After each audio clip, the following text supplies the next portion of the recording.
All right, rolling. I want to start this like Peter McKinnon. I want to be like, what's up, guys? Welcome back to Barfly FreePour. So it's been actually a little while since we've done this is kind of an update video, isn't it? It's pretty much an update video. So we have not been on the channel for quite a while, and we're coming back to it, and we've got this new kind of series of videos that we're going to start doing where we just basically sort of review product. As you guys can imagine, I get sent a lot of product from a bunch of different distilleries. Some of it I request, some of it is just sent to me. The things that I really enjoy, I'm going to start putting on this channel. We're going to start talking about it. And, you know, just almost as like a, I don't know what, like a buying guide kind of? Just like, is it worth your time? Is it not worth your time? Right, yeah. It's just But because of that, Marius has pushed for a rating system. right. We've tried a rating system before. When did we try a rating system? I've always asked you rated 1 to 10 and oh, stuff. Yeah. right. But it was informal. We never came up with an actual system. We actually, Marius and I actually sat down and created a rating system for bottles.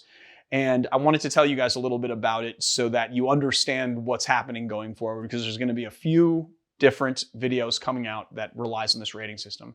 So basically, Marius, when he was pushing for the rating system, I said, I don't think of myself as enough of an expert in spirit categories and tasting to come up with a rating for a whiskey or a gin or something. I just don't see my opinion as something where I would want to go on record, you know, as saying this is 87 out of 100 or whatever. I am a cocktail guy. Our other channel is all about cocktails. This channel is mainly about cocktails, but I do have a lot of experience tasting spirits.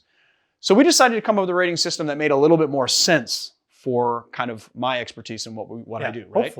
Hopefully, right. And it's really up to you guys whether or not you think that it's of any value. So the rating system is thus. Why don't we talk through it a little bit? So it's 10 categories. It's a scale from 1 to 10 in each category. And then each one is 10 points. Yeah. Like 10 possible points. The best possible score you can get is 100. Right. So we wanted to have a 100-point scale because that's what most people sort of expect. Yeah. You know, like when you go to Bevmo and you see this is a 94 Wine Spectator wine, right? Everybody likes a 100-point scale. So we did 10 categories, 10 points for each category. The categories are value. Why don't you go through it? You have it written down right there. The first one is value, overall value. Overall value. So for your money. Yeah. Right. So, and there's a lot of different kind of things that we talk about when it comes to value, but mainly what it comes to is how much the product is and then how that stands up to other products in its class from a financial standpoint, what you're paying for the bottle. Yeah. Right. Second category is availability.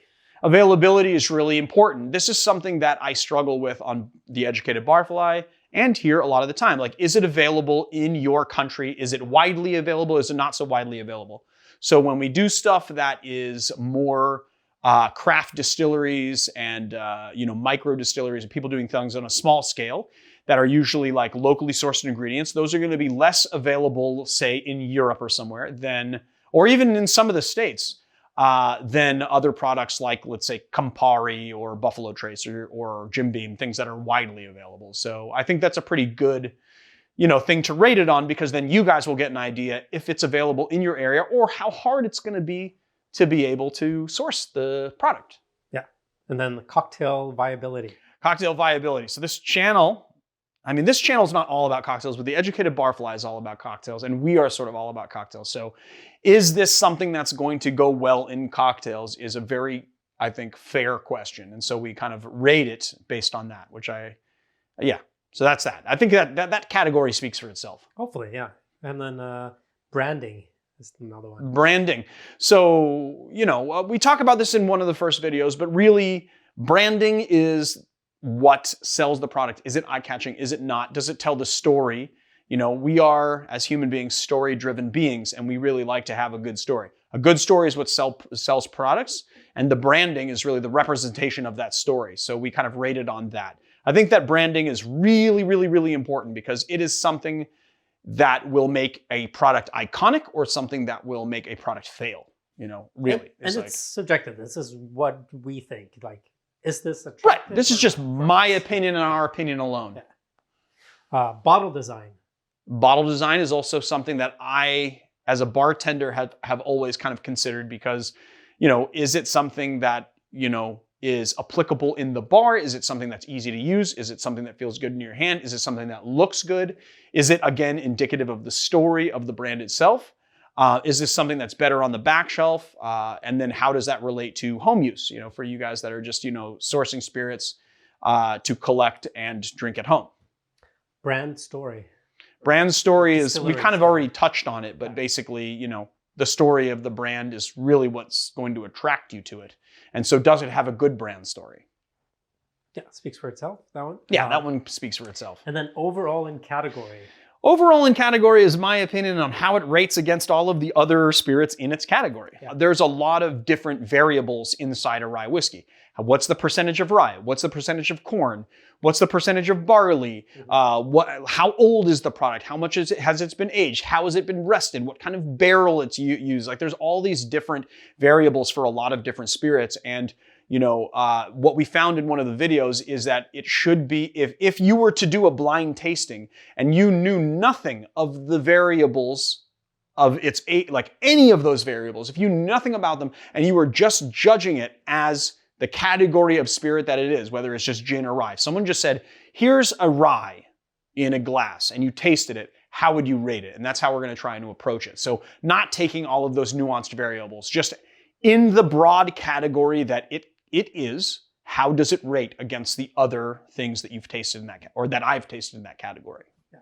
And another, the next category is a personal preference, which is kind of one of those categories that is in there to kind of level out the score and like weigh in. So just yeah, I mean, it's pretty self-explanatory too, but it's just basically about like my own sort of spirits aesthetic, how I feel about things, what I like, what my personal taste is, and then where I put it on that scale. On and that's regardless of categories, just as a drink, as a beverage overall.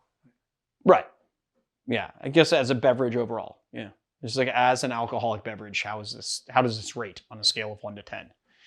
And then fun factor. The fun factor. This is all Marius. Marius is all about fun factor. So, the thing is that the first 3 videos that we did a brand that has very high fun factor. I don't know how much fun factor is going to play into a lot of brands, but why don't you describe what you think fun factor is for us? Yeah, Marius? I mean, since this is sort of your thing. Right. I mean, it's just like, is there something special about this brand, whether it's the branding or the twist on stuff? Like the Two James is very like pop culture kind of inspired. They're fun labels. The Plantation over there, which is here, we'll just grab special edition. That's like a Fiji thing. That's like very fun. They have all the plants on there. It's very indicative of its place, but it's also very bright and colorful. It's kind of wrapped in this I don't know, what do you call this? Like, oh yeah, not sure. It's like dried grass, and they made like a little cage out of it and put it around the bottle. Like that's the fun factor, I guess. I mean, I guess fun factor just has to do with the essence of the product and what it's trying to convey. And if that is something that is fun, I guess, I don't know, like, is that something that like catches your eye or it's fun? It draws you to it. It's like, does it draw you to it? Yeah. The thing is that, I don't know, there's a bunch of whiskey brands and gin brands. Like if you took an aviation gin bottle, you know what that is. Like, is there a fun factor like involved in that brand? Like I think that would score pretty low on fun factor. Well, yeah. Not the bottle itself, but they have very fun commercials and they have a very fun kind of presence. Yeah, but if you knew nothing about the commercials and you knew nothing about the fact that a celebrity owned it, and it was a celebrity-owned, distillery, right? Which honestly, Ryan Reynolds came in the middle of the story of this brand. Like he wasn't there at the beginning, you know? So the thing is that like, if you knew nothing about that, and you're just looking at the bottle itself. Yeah, it's not so fun. The very first branding of aviation gin, I seem to remember, I could be wrong about this, but I seem to remember, had an actual plane on it. Like a plane landing into a field. It was sort of like a 1920s sort of Norman Rockwell like looking label. Now that's a little bit different. So I don't know how much fun factor plays into that, but we'll see. That one has, I like the bottle. It's very classy, very nice. Very right, but is it fun? That's the thing about fun factor. Is it fun? But now, knowing... Classy label goes under branding. But knowing their advertisements and their whole media presence, I'd say there's a fun factor in there for sure. Yeah. Yes, but not on the label. No, we're talking because every time that we've done a video on this, we've talked about like if you're passing it in the store and you see it on the shelf. Right, but if you're if you're exposed to their media rating? presence, then you're going to be associating them with I don't know. I would give it a little higher than that. So basically, what you're saying is that there's higher fun factor because of the Ryan Reynolds witty commercials. That they do. Yes. Okay. I mean, you have a point, but I don't know. I don't know if any of you guys are gonna find any value in this fun factor thing because we just went on a 8-minute. I mean, I'd even go as far as to say that Suntory has a fun factor for me personally. For relaxing times, make it Suntory time. Well, I think that as a brand, it does. I don't know. We're going to get into a whole discussion, and that's not what this video is about. So we should probably wrap it up before everyone starts complaining. We only have one more category left, and that's a workhorse viability, I guess. Is it a workhorse spirit? So, all right, I say this a lot on both the channels, but if you are familiar with this channel or you're familiar with the Educated Barfly, we did a workhorse spirits video.